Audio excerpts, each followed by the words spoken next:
All right. Okay, great. Thank you for the thumbs up there, Brittany.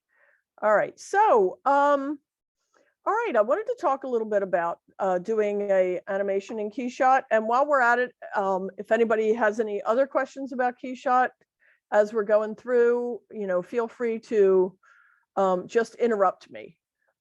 Unmute yourself and interrupt me because I don't see the chat when I'm sharing my screen.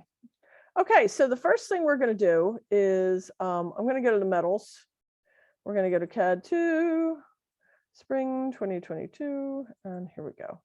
All right, so I'm going to open up this Bangle in KeyShot, or not in KeyShot, in Rhino first, before I send it to KeyShot. Because there's a few things that, oh, I already, cancel. Wait a minute, I may already have this open. Yeah, here we go. Okay, can everybody see that?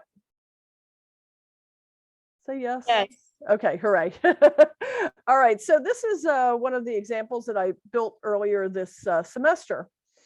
And I wanted to use this to show you how to do a quick turntable animation. So let's make this ghosted just because it's easier. I like being able to see the grid and rendering, and the rendered mode doesn't help that. So before I move this over into KeyShot, I'm going to take it and, notice that, we've got our X, Y, and Z axis, and we want to be able to have this above the ground plane. The ground plane is going to occur at the 0, in our XY plane, right? So we want to make sure that this is above it. In perspective, we're not, it'll probably show up right about there in KeyShot, but I did want to check that. Now, if I have some idea of what kind of material I want to use, like let's say I know this was going to be printed in plastic, I'm going to go to materials and I'm going to put a material on it. Let's say, I'm just going to take paint, because if I have plastic, then I'm gonna do a paint on it. And here we go. Let's just make it this red. And a second. Okay, and so there we go. That's the color. Now I just made a new material. I didn't actually apply it. So let me apply it now. And now I'll be able to check and see if it was applied. Oh yeah, definitely. And that is kind of a shiny. I could play with the glossiness here. Let's make it a little less glossy. Okay, that's kind of what I like. That I think will be good. It's not too shiny. And all right, so I'm gonna, before I do anything else, I'm gonna save this file just so I have it open in case I need to go back and make changes. I'm gonna minimize it. And now we're going to go to KeyShot. And we got that. And so first thing we'll do is we're going to bring in my render. You can see 255. That's when I saved it. Good deal. Let's open that up. My up orientation is Z. Usually with KeyShot, it'll often be as Y, but because I have been working in KeyShot earlier today, I know that I want it to be Z. Center the geometry, and I want to snap to ground. Now the ground, remember, is like the base of where it looks like it's sitting on, and it is on our XY plane in Rhino. We want to bring in the NURBS data. We're going to apply it. This isn't always checked. Often these aren't even open, but I'm going to apply the materials from the library to the matching source names. So because this had a material in it when we're bringing it in,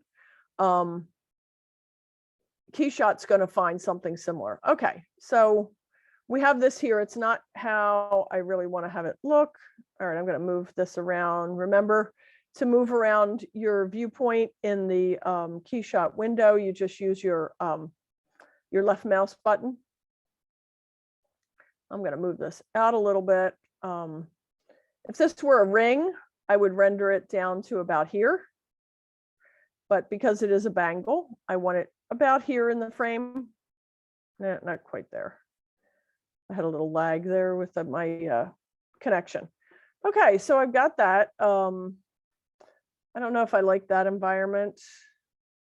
I've got the all white. Which other ones do I like? Studio. Let's stick with studio ones. You got the light tint.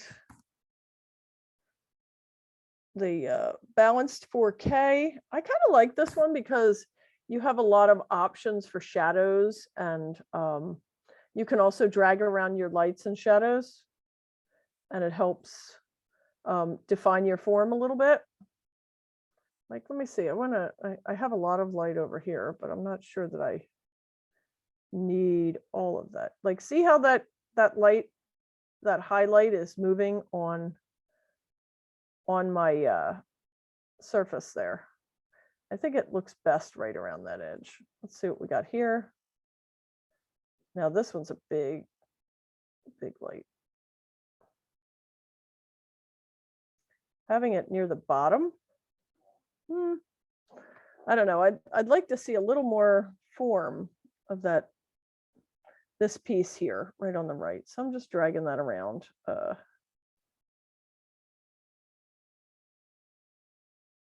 All right, we'll put that there. We got this one right there. Okay, you can see shadows here, some, shadow. We've got a little highlight here, a little highlight here. Those are helping we have like a lighter area here that gets a little darker towards this edge. I think that this is, a good example of modeling this form and communicating what we have. So you all remember at this point, I hope, how you add something to the queue for a rendering. We're going to take this and remember, the first thing you need to do is double check where it's going to save it. The defaults for KeyShot are usually on the C drive of the computer that you're on. That means it's going to be saved on that computer. And if you're remote accessing, if you're connecting to these computers via remote access, you might not remember which one. You just want to pull that out and make sure you go to the Metal server. Keep yourself there. And CAD 2 Spring 2022. I'm going to put this here. And now I'm going to, this is the folder that I'm going to save it in, my queue. And we're going to say here, we're going to call this Bangle 1. Okay. And that's fine.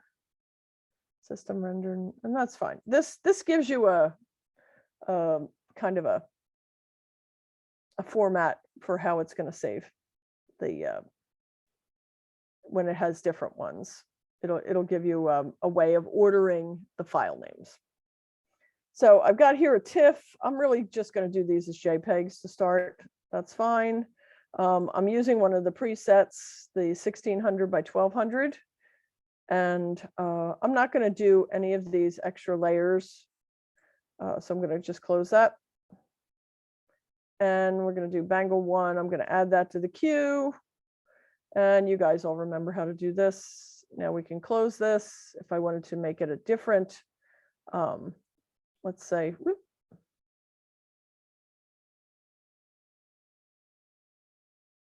Let's say I wanted to. I usually like to make sure that I have my full opening. This is not bad here. Let's double check the lighting in there. Okay, and I think that this is kind of, we have reviewed the KeyShot before. Now this is good because it gives us a little more information than the other one. Let's also add that to the queue. And we'll call this Bangle 2. And I'll add that to the queue. Okay, I'm going to close that. And all right, so this is one place to start. I think I want to start it here. Let me go back to this. And we're going to open the animation now, because I'd really like to see your bangles in a really short turntable animation. So I opened up the animation, and what we have here on the left-hand side is the animation wizard. And I suggest that you use the wizard. It's, you know, kind of like Gandalf. It's great. You know, let somebody else do the magic behind the scenes.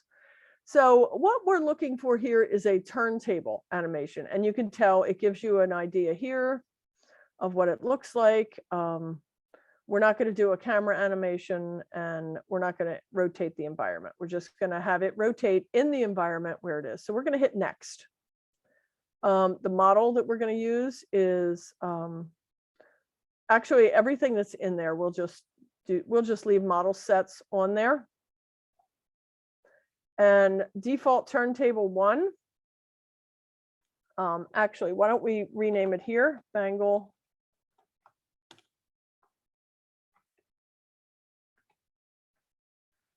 Bangle animation 1. Okay, so we want to have it go 360 degrees. The center of the rotation, we do want that to be in the model. We want to use that as opposed to the environment. If we did that, if we had the environment rotating, then we may have, it may not stay in the center.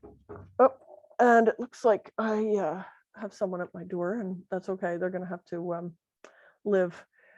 Okay, and right now we'll stick with clockwise. We've got 5 seconds. That's great. Let's leave it at 5 seconds. We're going to go finish. And now we'll see what we get. We have all those settings built into this, and I'm going to just hit the play button. And there we go. Rolling around. Okay, and I have this little thing here so that it'll just continue. Okay, and that's great. So now the one thing we have to do is now we have to send it off to render. Wait a minute. I believe that when we go into the render, there we go. So what's important with the rendering is if we make this a really high resolution, let's go back to the when we were 16 by 891, we're going to have to, yeah, let's leave that there because I think that that's related to the same. The video output, we're going to change Bangle 1. Okay. And again, remember, you know, KeyShot is always changing. It always wants to save things on the C drive. So we're going to want to save it in our metals folder. Okay. No, not examples. Yeah, let's leave that there. Okay. Now here's where we can bring up the different kinds. We've got MP4s, we've got AVIs. Let's take that, the MP4 frames output. We don't have to, I don't know that we need to have the frames output, because what that does is saves each frame as a different render. We don't really need to do that. Layers and passes.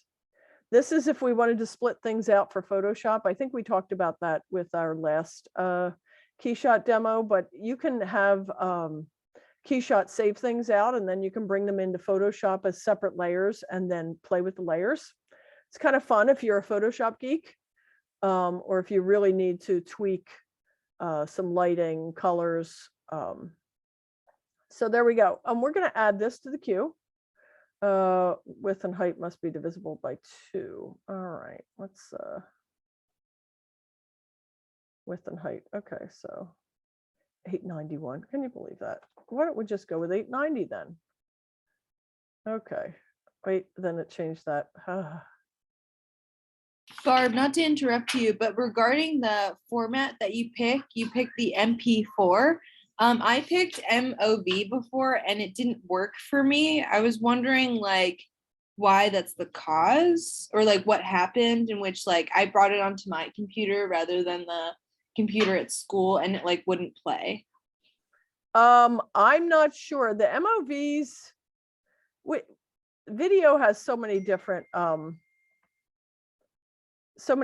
issues that I am not certain that I would know. If you want, we can like take a look at that separate. I like to work with an MP4 because I've worked with those before, but I don't know. But this whole divisible by 2 thing is like bugging maybe. Oh wait, here's a divisible by 2. Those should both be. Let's try that. Yeah, let's take a look at that then. Frames output, I don't want to do, and we're going to add that to the queue there. Okay, so it's added to the queue. We've now got the animation. We've got, so this is going to do 151 frames in order to create that animation that we looked at. I'm going to tell this to process the queue now, and this is probably going to be a while because first it's going to do my 2 renderings. And actually, you know what? Let's stop that then and make this smaller because I'm going to stop that. We're going to take that off. Yes, I do wish to stop the processing of the render queue. Yeah, let's, I'm going to remove that.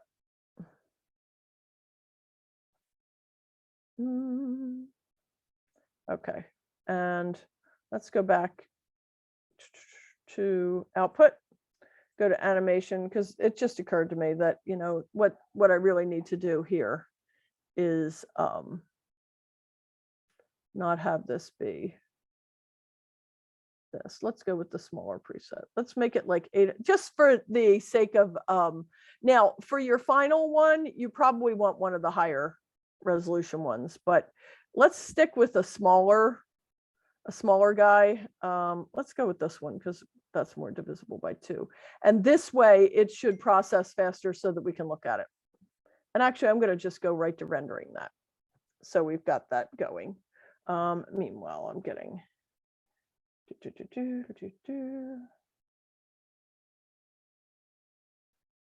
All right.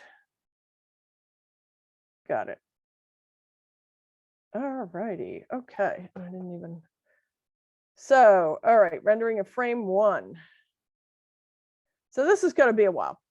And I think what I'm going to do is I'm going to pause the recording because we've got 150 frames here. I'm going to stop sharing and I'm going to, where's my recording? Here it is. Okay. I'm going to pause.